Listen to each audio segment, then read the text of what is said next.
travel on with us one day here and the next day gone. Sometimes you bend, sometimes you stand, sometimes you turn your back to the wind. There's a world outside of your darkened door where the blues won't haunt you anymore, where the brave are free and the lovers soar. Come ride with me to the distant shore. We won't hesitate to break down the garden gate. There's not much time left today. Life is a highway. I wanna ride it all night long.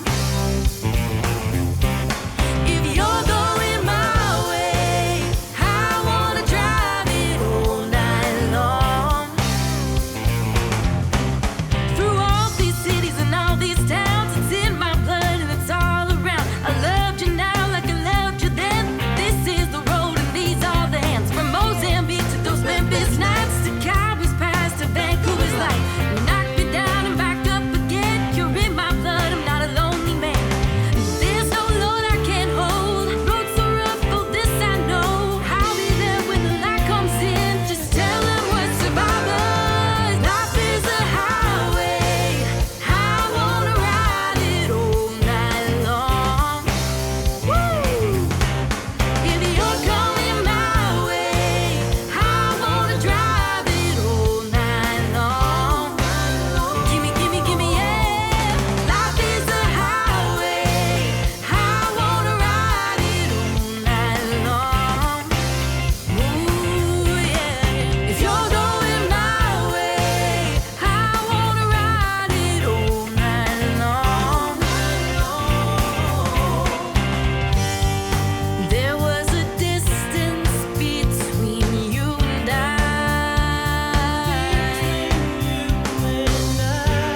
a misunderstanding once, but now we look it in the eye. Ooh, yeah. Ooh, yeah.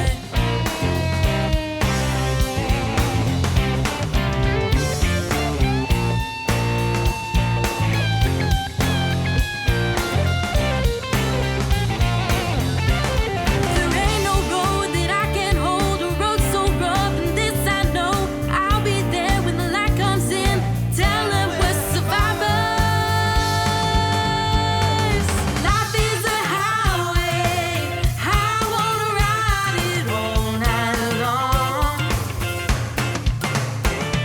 If you're going my way, I wanna ride it all night long. Life is a highway. I wanna ride it all night long. If you're going my way, I wanna ride it all night long. Life is a highway.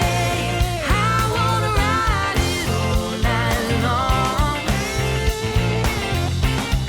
If you're going my way, I wanna ride it all night long.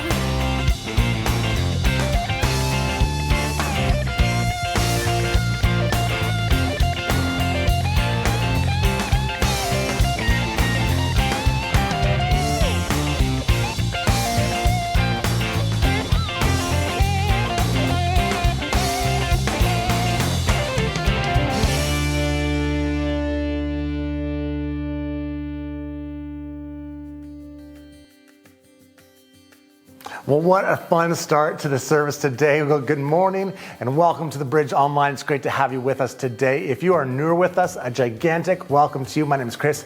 I'm one of the pastors here at the staff, and I am just thrilled that you've joined us today. In fact, if you are newer with us and you're watching on Sunday morning, we'd love for you to click the New Here button on your screen. It's a way to get to know you. We would love to give you some information about the church, answer any questions you have, and of course, we want to send you a free gift. It's our way to say thank you for taking the time to check us out. Well, today we're starting a brand new series called Changing Lanes. I've been looking forward to it, and I hope you have been as well. But before we get to that, we're going to head on over to the band.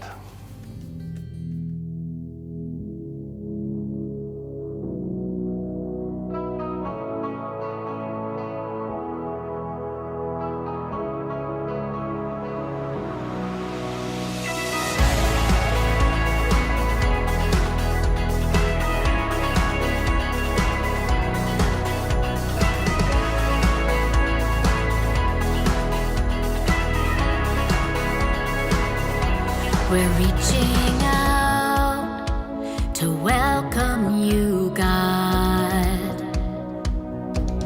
Fill this place again with your song. Flood our thoughts with wonder and awe. Give us a greater glimpse of an ever-changing God. Oh, all we want and all we need is found in you, is found in you. Jesus, every victory is found in you, is found in you. Oh yeah. Open wide our hearts now to yours. Every fear bow down to your love. Yeah. That we would see like never before. Give us a greater glimpse of an ever-changing God. And all we want and all we need is found in you, is found in you. Jesus, every victory is found in you, is found in you. All we want.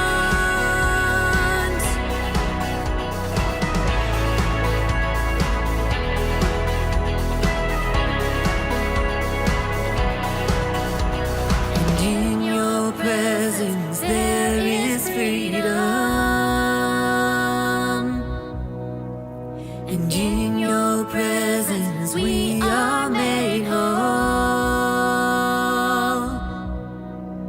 And in your presence there is freedom. And in your presence we are made whole. And all we want and all we need is found in you, is found in you. Jesus, every victory is found in you, is found in you. All we want and all we need is found in you, is found in you. Jesus, every victory is found in you, is found in you. It's found in you, God. It's found in you, God.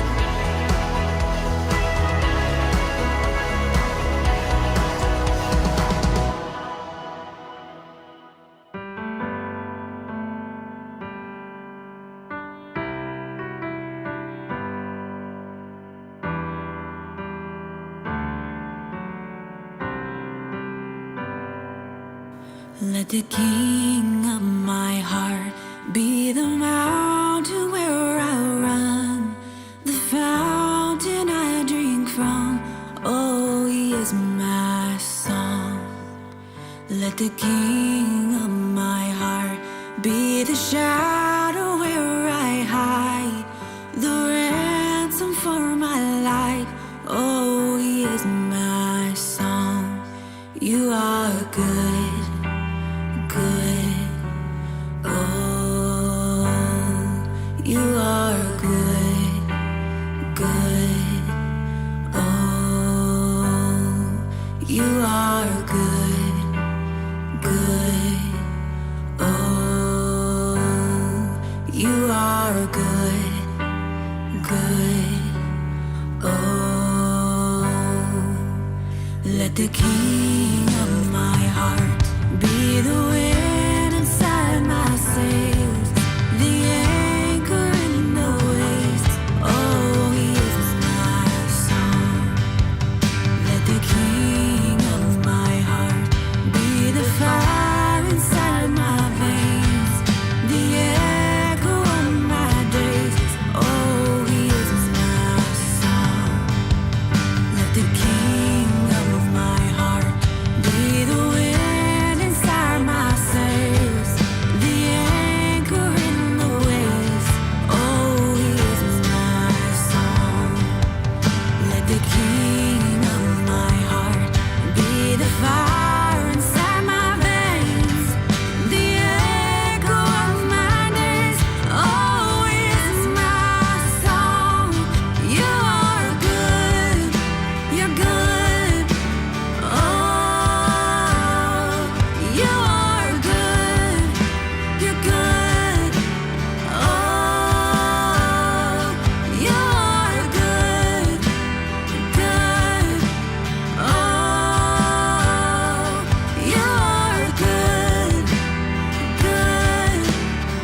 never gonna let me down.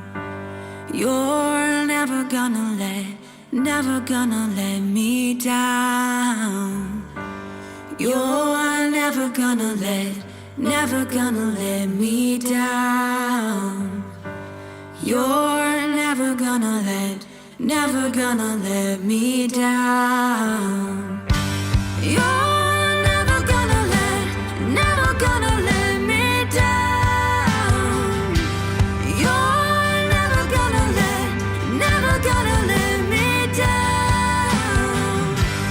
You're never gonna let me down.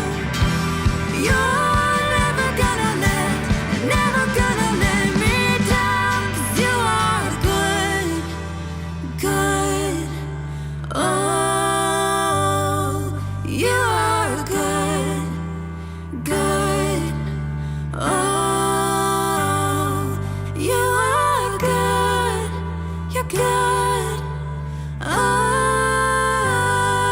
you are good, good. Oh.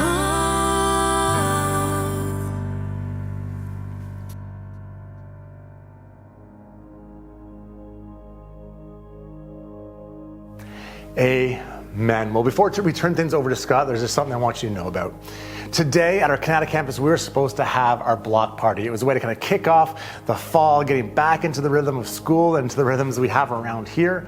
And it was supposed to be a big gathering and a big kickoff and a lot of fun. But unfortunately, the weather did not play along. So here's what we're doing. We are going to push it back to October 2nd. So maybe you forgot about it and you're at home in your pajamas thinking, oh my goodness, I wish I could be there. Well, you have your chance. October 2nd, that's when we're going to do it. Hopefully the weather holds out this time and we can have a lot of fun together. We're going to have a barbecue, bouncy houses. We're going to have lots of activities for the whole family, and we just love for you to be a part of it. So mark it on your calendar, October 2nd, and we would love if you're in the Ottawa area for you to join us. Well, we're going to go over to Scott now as he talks all about changing lanes and how we're going to get to tomorrow together.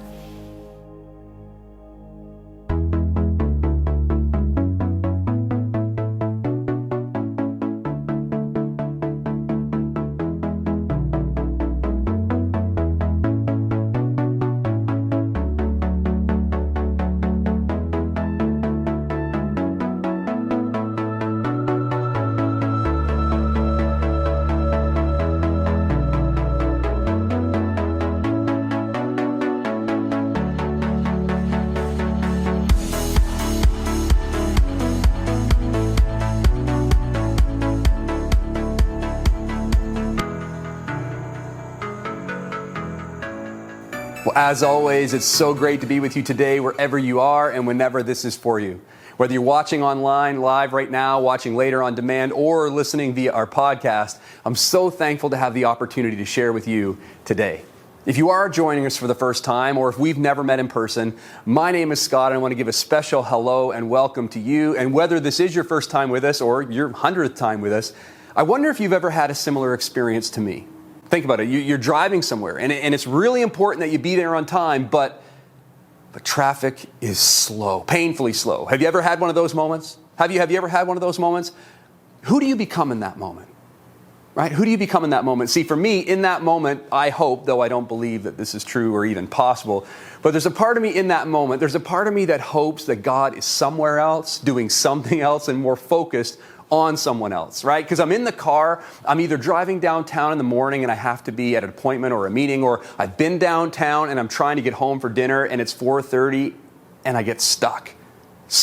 And in that moment, I'm thankful that no one else is with me. And in that moment, there's this part of me that wishes that God was doing something else with someone else, somewhere else, so that he wouldn't see the person I'm becoming in that moment in my car. I can't explain it to you, and I'm sure you can't even believe that this could happen to me, but there's something in me in that moment that becomes, unchristian-like. There's a part of me that just, I grab the steering wheel a little bit tighter. There's this vein in my forehead that pops out, and I start to have really animated conversations with the person that's 4 cars ahead of me that won't move that 3 inches because the car in front of him just rolled a little bit. I'm like, come on, move. Ever been there? Well, if that's not you, there's this thing that happens to me in that moment. It's happened numerous times to me. And if this has never happened to you, consider yourself lucky. But what happens to me in that moment is I'm stuck and I'm listening to the song that I love that's on the radio when all of a sudden there's this car that flies by me in that beautiful left lane. And even though I know that that car is going upwards of 100 kilometers an hour or faster in that moment, somehow it's like they're going in slow motion. And I see everybody in the car, and they're listening to Twisted Sister, like, we're not gonna take it, right? They're rocking out, and everybody's hair is moving super slow, and someone in the back seat waves as they pass me by. And I just, in that moment, there's just something in me that bubbles up. And there's just something in me that gets really, really agitated, really, really upset, and I squeeze that steering wheel just a little bit tighter. I'm like, ever been there? It happens to us, right? There's that car that goes by, and they're going in the same direction that I'm going in, but they're going to get there. They're going to get there faster than I will because they've chosen to go together. At this time in 2019, we did a series here at the Bridge called Carpool, where we talked about our future as a church and how we could go further faster if we went together. And then, after talking about it and after experiencing momentum toward the end of 2019 and into 2020, a global pandemic, maybe you heard about it, a global pandemic caused us to take a detour onto some back roads that had not been traveled. And I'll be honest and say that as much as I would not want to go back and do any of that again, a lot of good things happened in and through our church as a result of the pandemic. That we tried some things along the way that we never would have tried. We made some mistakes that we learned a lot from, and we stumbled upon some things that we never would have tried or expected to work. You see, as difficult as it may be to believe, the pandemic brought clarity to a lot of things that we wouldn't have had the time or the eyes to see because of the pace that we were operating under. So in many ways, a lot of good things happened over the last couple of years, as difficult as they were to navigate and endure, and as much as I don't want to do them again. But see, it's been quite a detour, right? It's been quite a detour that we've taken, to say the least. And 1 year ago this weekend, we began merging back onto the highway. We started in that far right lane, and we labeled that lane Relaunch. For us, thankfully, the time had come for us to get back on the highway, but as we did, we knew we couldn't reach our top speed right away. We knew that it was a slow process. We knew that we had to take our time. And so as we relaunched our in-person services and programs last September, we started small, we started slow, and we tried to build up some momentum as we went along. And then after picking up some speed, after getting some of the rust off old systems and getting back into the swing of things and gathering people together, we then merged into the center lane, and we labeled that lane Regroup. We recognized that if we were going to go together, which is always our hope, we knew we needed to take some time. We realized that we had been through a collective trauma during the pandemic, and we needed to be patient, and we needed to be gracious and help one another through that transition. So we tried to provide numerous opportunities for people to gather and connect at their pace, because we wanted to bring as many people possible with us as we possibly could. And now here we are 1 year later, and we're ready to make another shift. It's time for us to change lanes once again. And as we merge over to that far left lane so we can reach our maximum speed, today I want to talk a little bit about where we're going, what our tomorrow looks like, and then the rest of the series is going to focus in on 6 things that are going to drive us forward. 6 things that will define our culture, our organizational attitude as we go to our tomorrow together.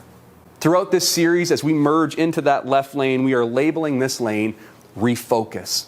That we realized we had to take a detour, we had to take some time to look inward and focus in on ourselves for a time, but the time has come for us to refocus on what we do, why we do it, and who we do it for. We're going to refocus, and as I talk about this, I'm going to continue using the term or the imagery of carpooling, because I believe that if we carpool together, we can go further faster. That we can see more and do more together. That we can accomplish more together. We can celebrate and rejoice greater and bigger things if we go together. Because, and you know this, but when you travel alone, it's tiring, right? It's tiring. I mean, it might be good for half an hour or so. I mean, it's nice to get in the car and away from the chaos and the noise, and it's great to listen to the songs you know and love and just have some time, some me time, right? Alone with your own mind, your own thoughts. But listen, you start traveling for hours and hours and hours on your own, it's exhausting. And even though you'll get where you're going, you'll be exhausted when you get there. And while you may have seen lots, you'll have celebrated little. I mean, think about it. When you're in the car and you're all alone and something funny hits you, it's kind of weird to laugh at your own story or your own thought, right? You're like, man, I'm a funny guy. And then you look around and there's no one there. It's like, this is kind of awkward, right? It's the same with singing in the car. Have you ever watched somebody singing in the car while they're driving on their own? It's hilarious, right? I mean, it cracks me up every time. You pull up to the stop sign and there's that girl that's just belting it out. She's like, I came in like a wrecking ball. I knew you were trouble. Like she clearly lost herself, right? And that's fun for a bit, but when you carpool together, when you're in the car with your friends and when you turn up that song that all of you know and when everybody chimes in at the chorus, I mean, when it hits Sweet Caroline and everybody goes, ba, ba, ba, like life is so good, so good. That's what I want for you and that's what I want for our church as we head to our tomorrow. And our tomorrow was mapped out a long time ago. There is a mandate that we've been given. There's a destination that has been set out for us as a church. And it's the same for all churches, so hopefully we're all going in the same direction, hopefully. And that mandate, that direction that we're supposed to be going in, it will not change, ever. It won't change ever. It started out with Jesus all those years ago when he had 12 young men that he was carpooling with. That Jesus had spent 3 years in a vehicle with them, taking them to a specific place, and he knew in his mind and in his heart where he was taking these 12 young men. He knew that he was investing in them, that he was building in them so that he could one day leave the keys to the church in their hands. Now the wild part is, while Jesus knew what he was doing and while Jesus knew what was going to happen, and even though Jesus knew very clearly where he was taking them, they didn't get it. These 12 young men, even though they walked with Jesus and they talked with Jesus, and even though Jesus time after time tried to explain to them the direction that they were going in, somehow they didn't get it. So in his last moments on earth, Jesus gave them a very clear destination, and he gave them directions on how to get there. A destination and directions that all these years later, all these generations later, we still follow today. It's found in the book of Matthew, chapter 28. There we find Jesus, and he came along and he told his disciples, these 12 young followers, he said to them, I have been given all authority in heaven and on earth. Jesus is saying to these guys, listen, I have the right, I have the power, I have the authority to command you, to guide you, to give you this destination. That I am the one who has the right, the one who has the authority to plot out the destination for you and for your future. Jesus says that authority has been given to me. And so, in light of that, because I have this ability, because I have this authority, he says, therefore, in light of that, go and make disciples of all nations, baptizing them in the name of the Father and of the Son and of the Holy Spirit. That's the destination. Those are the directions. Teach these new disciples, meaning it doesn't just start and stop with you guys. I want it to continue on. Jesus said, teach these new disciples to obey all the commands that I have given you. And as you do, be sure of this, be confident of this. I am with you always, even to the end of the age. So there it is. Here's this mandate. Here's this destination that Jesus instituted amongst these 12 young men. And it was very clear. It was very concise. It wasn't up for debate then, and it isn't up for debate today. Jesus gave these young men, his young followers, these directions, and they echo from generation to generation to generation to you and I, to us today. It's simple. Go and make disciples. It isn't wait. It isn't wait for them to come and make disciples. The mandate that Jesus gave those 12 young men, the mandate that he gives to us that echoes all these years later, is for us to go and to make disciples, to go and make followers of Jesus. And this, what Jesus mandated for his church, is our mission as a church. Now, it should be for every church, and hopefully it is. But for us, the way we express it is, our mission is to lead people into a growing relationship with Jesus. Our mission is to lead people into a growing relationship with Jesus. That is our mission. That is what guides everything we say and do as a church. And that sounds great, right? It sounds nice. It's super clear. But where the windshield gets dirty is when we start talking about how.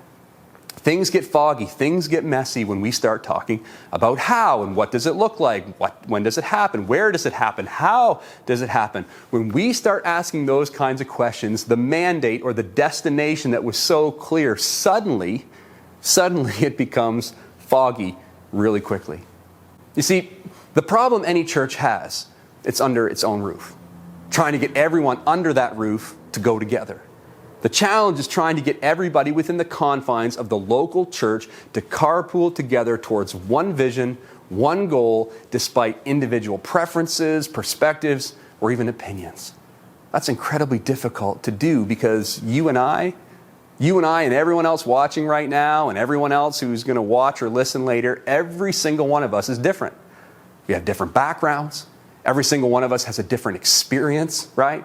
Every single one of us has a different viewpoint on what church is and what church isn't and what church should be and what church should do. All of us have different likes and different dislikes. We all have biases and preferences.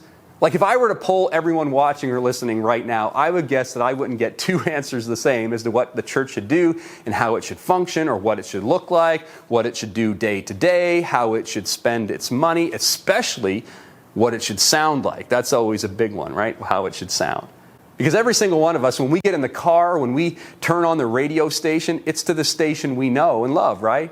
The station that plays the songs that we know and the songs that we love.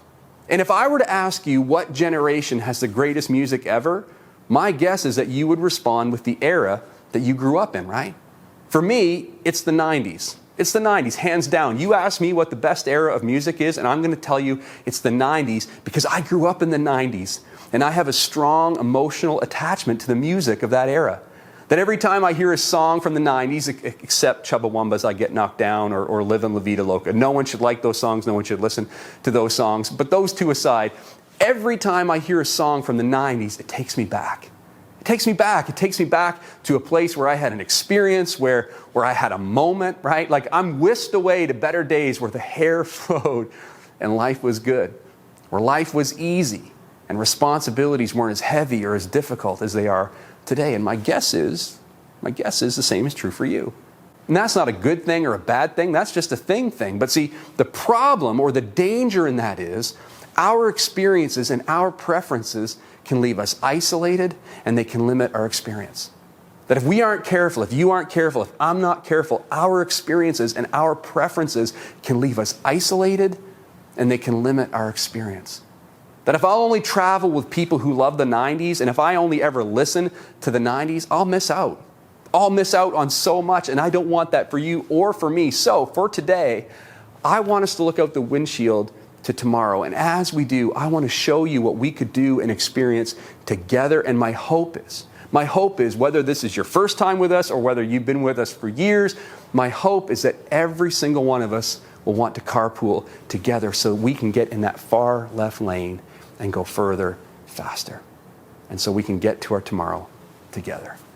Now, this isn't so much of a sermon. Like, think about it more as a big picture setup or introduction for this entire series. So if you're looking for more Bible teaching today, hang in there and join us next week because we're going to dive in deeper and more specifically into some different things. And if you aren't into the Bible, this may be right up your alley. But either way, for all of us, this is important for us to talk about as we change lanes. Because when you go together, when you carpool, you have to let go of some things, right? You have to let go of some things. In order to carpool with a group of people, you have to make space in the vehicle for other people. In order to do that, you have to sacrifice some things in order to make room and make space to allow other people to travel with you. And for some of us, this means letting go of some things. For some of us, it means saying no to things we wouldn't normally say no to, whether it's the radio station or the songs that we listen to or something else, I don't know. For others of us, it means saying yes to things that we normally wouldn't say yes to, like letting somebody eat in your car. Like, I don't know what it might be for you personally, but for all of us, right? For all of us, in order to get to our tomorrow together, it's going to require us to make space for one another so that we can travel together. And if we do, as we do, here's what I believe. The value in us going together far exceeds the cost to us individually. The value in us going together far exceeds the cost to us individually. If you're joining us for the first time today, or if you're fairly new, I hope that some of the things I'm going to share during the rest of our time together today will be helpful for you as you make a decision as to whether or not the bridge is for you. For others of you, and I know this, for many of you, you're going to have a moment today when, I'm sharing a lot of this stuff that we're going to talk about in these next few moments. There are going to be many of you, if not most of you, and I know that, most of you are going to sit there and think, I've already heard that, right? Like, I've already heard all that before. Like, there are going to be some of you that are going to be like, I could have just tuned out or logged off halfway through the service and it wouldn't have mattered at all because I've heard all of this stuff before. There's nothing new. And you'll probably be right for the most part. Because I got in this vehicle, I began pouring myself into this church 9 years ago because I believed in the direction and the mission and the vision of the Bridge back then. That I was thrilled to come on staff at this church 9 years ago, and I've worn a lot of different hats during my time here because I believed with all of my heart. I believed in and I still believe with all my heart in where we're going. You see, this church hasn't or isn't changing course. We're changing lanes to continue our pursuit of our destination. We're changing lanes to fulfill our mission of making disciples as Jesus commanded us to do. And as we do, as we seek to fulfill our mission, that great commission that Jesus gave, our vision is what guides us as we do so. Our vision is the guide that helps us accomplish that mission. And if you've been here at the Bridge for any length of time, you've heard us say that our vision is to build irresistible bridges between unchurched people and Jesus Christ. Our vision is to build irresistible bridges between unchurched people and Jesus Christ. That is our vision. That is the star we follow as we head down the road towards towards fulfilling our mission. And all churches should have the same mission. They should. Now, they may word it differently, and that's okay, but the mission, the mandate, the destination should be the same because it has been set by Jesus himself. Now, how we get there, the route we take is where churches can differ and should differ. Now, for us, our approach in fulfilling our mission is to build irresistible bridges between unchurched people and Jesus. And so, as we refocus on our mission and vision after all we've been through and the detour that we had to take, I want to show you what building irresistible bridges looks like for us today, and as we change lanes, what it looks like for us tomorrow. Every time that I've preached a sermon here at the Bridge over these last 9 years, I've written that sermon with 5 people in mind. I've mentioned them before. Maybe you've heard me talk about them. There were 4 guys that I went to college with, 2 of which were pastors' kids. Pastors' kids. Pastors' kids who knew all the stories. They knew all the songs. They had heard it their whole lives. But these pastors' kids, as adults, somehow, for some reason, they didn't want anything to do with church. I think of them every time that I preach. The other 2 of that 4 are 2 guys that I went to school with who had never had an interest in church in their life and still don't, ever. I think of them every time I preach, and I think of my brother who is 4 years younger than I am, who also doesn't attend church. I think of those 5 people every week, and I imagine that they're online or in the back row, and I wonder, do they get this? Does this connect with them? Does this resonate with them? Does it resonate with your brother? Does it resonate with your friends that don't go to church? They might believe there's a God, they may not, but for one reason or another, they're pretty sure that church has nothing to offer them. That's who I think about. I don't think about people who have walked with God for 20 or 30 years. I mean, I'm glad that they're here. I've been walking with God for 30 years, and I hope they discover something new. But I have this sense and this weight that, like me, because of what they have found in Jesus, I hope that others feel the same weight to connect and reach other people who are far from God and don't know this Jesus that we know. People that are unchurched, those who would never darken the doors of a church, ever. We want to see our church through their eyes. The de-churched, those people like 2 of my friends that might have grown up in the church, have been a part of church their whole life, but maybe while at college like my friends, or maybe as they got out of college, somewhere along the way they lost track, walked away from church, or even worse, walked away from their faith. Our vision, our approach to what we do during our services is with them in mind. That's why when I preach, I don't assume people know the stories or the characters that I'm talking about. And so as I speak, I try to provide context for the content. It's like, let me help you see your story in this story. I don't assume they believe what I believe. I assume that they have questions, valid questions. And I want to communicate as I communicate that I have them and their questions in mind. That's my approach to preaching, but it has implications far beyond that. Some are obvious and some are more subtle, but they're all equally intentional. That's why every single Sunday we have a host start the service and share what people can expect during our time together. It's why they and I start off our time and our services and we introduce ourselves. You heard earlier, hi, my name is Chris. Hi, my name is Scott. And you wonder, why in the world do we do that? And you're like, we know who you are, and maybe you do. But there might be someone who's online with you right now. It may be you, and this is their or your first time here. And they or you don't have a clue who I am or who we are. We want to make sure that they understand that we were expecting them. And though everyone else watching or listening might know who we are, they or you might not. And we want to clearly communicate to them or you that we've been expecting you. Have you ever been in that moment? You've had this moment, something like this. Maybe you're leaving a meeting or you're leaving a game, but someone says to you, hey, can I get a lift? Have you ever had that? Hey, can I get a lift? And you're like, yeah, sure. And as they're getting into the passenger seat of your car, you're like, what are you doing? You're apologizing, right? So, oh, sorry for the mess. And you start throwing things in the back seat and you're apologizing for the half-eaten Happy Meal that's on the seat. I mean, you're doing something for them, but you're apologizing to them while you're doing that. Why? Why is that? It's because you weren't expecting to give them a ride, were you? And it becomes very obvious in that moment that you weren't expecting to give them or anybody a ride. When we stand up and we say, hi, my name is Scott, I'm glad that you're here, we're trying to communicate, we've been expecting you. And as we refocus, we want to do more of that because everything we do is through that lens. Whether it's the songs we sing, the style of music we do, the preaching style that we use, whether it's the sets or the environments we create, everything we do is done through the lens of someone who is not a part of our church community yet. And we expect that they come with big questions and that they come maybe from experiences that would tell them that church isn't for them and has nothing to offer them. Our vision is to build irresistible bridges between unchurched people and Jesus. The bridge isn't to us. It isn't to a building or to a website. What we do is the bridge to Jesus. We recognize that we play a role in people discovering Jesus or turning away from Jesus, and we want to do our part to the very best of our ability. It's why our guest services people wear shirts that identify who they are. It's why they smile. It's why we give out coffee, good coffee. It's why we give out popcorn, right? I mean, we gave out popcorn during a series in July called At the Movies, and I met a young lady last week who told me that blew her mind. That intentional, insignificant act opened up her mind and her heart to church. Popcorn, an irresistible bridge. Just before the first week of school, we put out a video on social media that we are for the teachers in our community as well as other school staff. Maybe you saw that video. Maybe you watched it. Maybe you shared it. But see, as a church, we believe that impacting the lives of the next generation is worth everything we have and anything we can do. So we wanted to honor our teachers, our administrators, our custodians, bus drivers.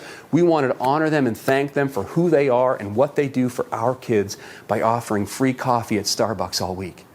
That 1-minute video was seen by 5,500 people and 811 coffees were given out. It's amazing, right? It's amazing, but so is this. I went into Starbucks this week and the manager said, Scott, that was incredible. That was amazing. That made our staff's day seeing the faces of people and they're shocked that it really was for free. I mean, it was unreal. The employees of Starbucks got to be the face of our church. And as they did, they too wondered, why in the world are they doing this? Why would a church do this? Should note too that the manager felt so good about it, she covered over half the cost of the coffee. I got messages all week from people who shared that video with friends of theirs, and they saw responses like this. Thank you for sharing. I may have gotten a little bit teary there. Grateful to feel appreciated and prayed for. Another teacher wrote me personally and said, 2 atheists at my school just shared your post. She was floored that 2 people who don't believe what I believed share what we as a church were doing. Irresistible bridges. We are changing lanes, and as we do, we are going to continue to find new and creative ways to build bridges, irresistible bridges.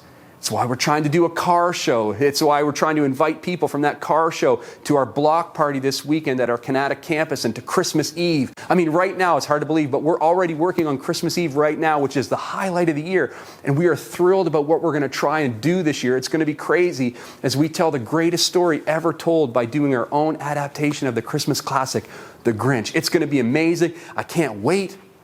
We're working on an initiative right now behind the scenes with the city to leverage an unused piece of our property to build a community garden. This initiative would allow people from the community to rent a plot on our campus to grow their own produce. And get this, every dollar that would come in from that garden would then go to the Canada Food Bank to help other people in our community in times of need. How awesome is that? We're changing lanes. And as we do, we will continue to make investments in our local community and a community around the world. We're going to continue to make investments in our local community, but not just the community of Canada. That part of our vision of building irresistible bridges is having churches in locations, in multiple locations. Many have asked the question, why is it bridgechurches, plural.ca? Well, it's because we've been in prayer, planning, and preparation for one day launching not just one, but multiple locations across the Ottawa Valley and beyond. Now, we had to take a detour, but we're refocusing. And part of our vision is that one day we will be one church in multiple locations. And rather than expecting people to come to us, right, come to us so we can make disciples, we're going to carpool together and we are going to go and we're going to make disciples. And as we do, we will plant churches in multiple locations. Right now, there are people, believe it or not, there are people that drive over an hour to come to church on a Sunday morning here. Can you believe that? Why? Why in the world would they do that? Because they value what happens in this place. Well, what if we were to take that value to where they are, to their neighborhood, to their community? We're going to do that together. We're also going to continue to impact a community around the world. Now, the word missions is a buzzword that happens in church world, like everything else in church world, because there are so many different opinions and questions as it relates to everything, including missions, like what missions is, what value is in missions, where should you do it, how should you do it, how much should you invest. And listen, rather than being involved in numerous different projects around the world every now and then, our strategy is to commit to making an impact in one given area for a long period of time. For the last number of years, we have partnered with an organization called Encouragement Incorporated, which is a U.S.-based organization that has an orphanage in Kenya, Africa. And as we refocus, we want to keep those children in sight and in mind as we continue to partner with Encouragement. And so as we change lanes, we're going to continue to make that investment. And our hope is to bring people from there to here, and we will send people from here to there, and we'll have a dynamic relationship. That's what we wanted to do and wanted to have. So rather than just kind of dropping in 5 or 6 people once, we're going to continue to send our entire church there every week with love and support and prayer. There are so many things that we can do if we carpool together. I mean, sure, we can get there on our own. You can ride alone or take 2 people with you and you can like what you like together, or we can each let go of some things and go further, faster, and have more to experience and celebrate, and we can do that if we go together. I believe with all of my heart that we can see, experience, and accomplish so much more together than we can or will on our own. I believe with all my heart that the best days of this church and the life of this church are ahead of us, not behind us. That's what I believe. And here's what I know. I know that what has gotten us here isn't necessarily what will get us there. They say that 20% of the people in church do 80% of the work. That's what they say. They say that 20% of the people in church give 80% of the money. That's what they say. And I'm here to tell you, that won't work. We've gotten where we are with some of you. Some of you have invested in so many ways into that. For all of that, I thank you from the bottom of my heart. But I also know that we've gotten where we are without many of you.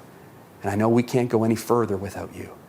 If we're going to get to our tomorrow, we have to go together. So over the next 6 weeks, I'm going to do my best to share with you the culture that we need to cultivate and develop together in order to get where we're going. And I want to show you some practical examples of that lived out in our lives individually and in the life of our church collectively, and how, if we do this together, we'll see lives, the lives of those that you know and care about, impacted by the ministry of our church. At the end of the day, we won't get where we need to going without you. Why? Because there's no one here like you. Did you know that? Did you know that you're unique? That you are special? Did you know that God is a creative genius and that you were created with value, meaning, and purpose? There is no one else on this planet that is exactly like you, and we're not what we need to be without you. Part of that is your investment, but it's not just your money or your resources or your time. We need and we want you. We want you to go with us as we change lanes. We want you to carpool towards tomorrow with us, and I'm going to do my best over these next 6 weeks to tell you more about what that looks like and what we need to do and be in order to see it together. And my hope My hope and my prayer is that by the time we get to November, our car is jam-packed full of people excited about and committed to experiencing our tomorrow together. We're changing lanes, and I hope that you'll come along with us for the ride.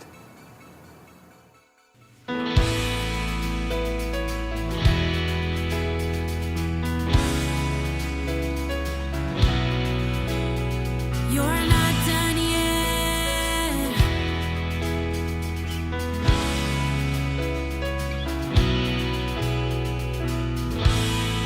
God of the promise, God of the future, you see beginning and end. God of the rescue, God of the breakthrough, how great is your faithfulness. You're not done yet. No eye has ever seen, no ear has ever heard, no one could ever comprehend. Your word will be enough, your promise we will trust. Greater things are still ahead. You're not done yet. You're not done yet.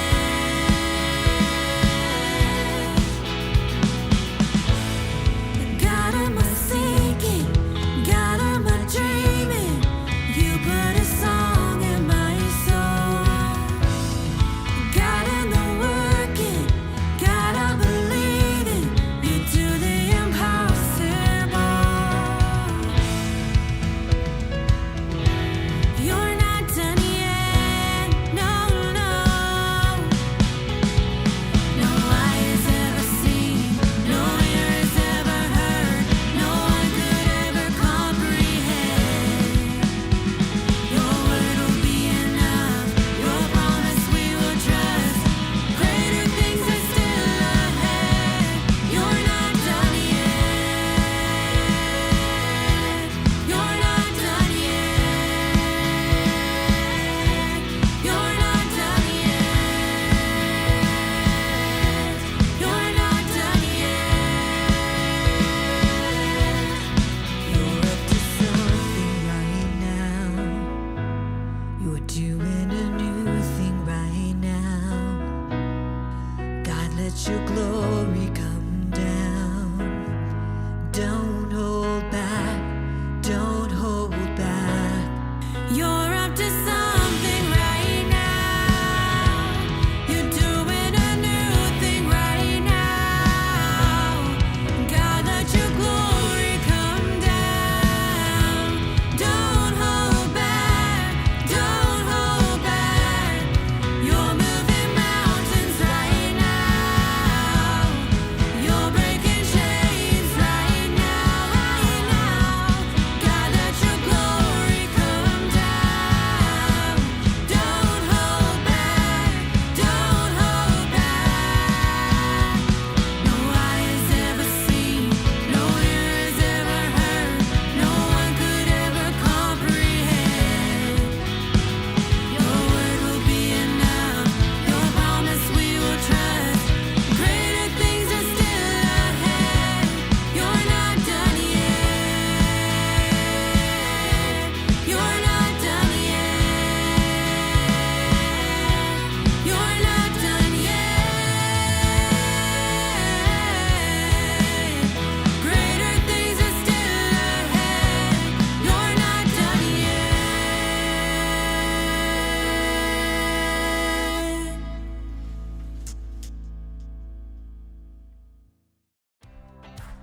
Well, I'm excited for what the future has for the bridge, and I know you are as well.